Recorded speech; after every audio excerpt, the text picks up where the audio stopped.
Ce projet a pour origine l'envie de Radio Méga d'aller au plus près des habitants et des auditeurs de la région du Grand Valence et aller les chercher directement au pied des immeubles, au pied des maisons, sur les places des marchés, dans les cours d'école pour aborder avec eux des sujets qui leur semblent aussi intéressants.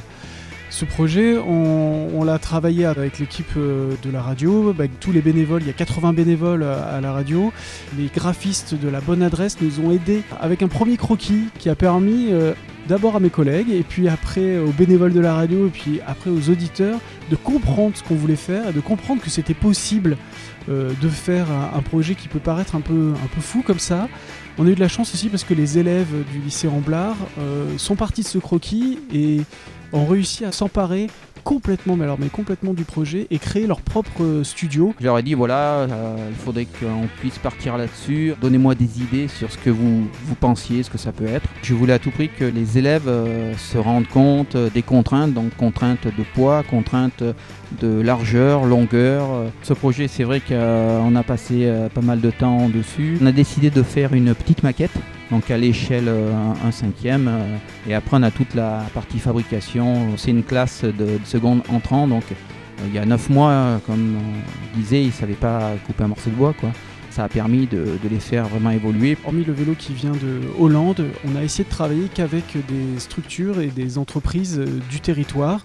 Digigram qui est à Grenoble, qui fait le codec, S-Audio qui est à Valence et qui nous fournit en matériel focal. On a aussi toutes les autres entreprises qui bossent avec nous, Snowprod, Carbone Zero, La Bonne Adresse. Et ça, c'est une vraie réussite pour nous aussi d'avoir su mobiliser toutes ces entreprises autour de nous. Alors, on a été intrigués effectivement par ce projet parce qu'il est très original.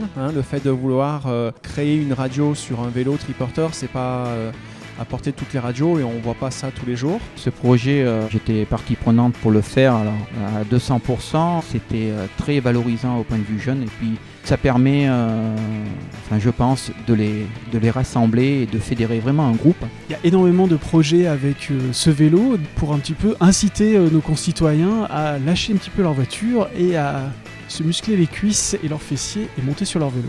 Le vélo a un coût. On a fait une campagne de financement participatif pour lequel on a eu une belle réponse de la part de nos auditeurs et de nos soutiens. Plusieurs entreprises d'ailleurs nous ont soutenus pour ça.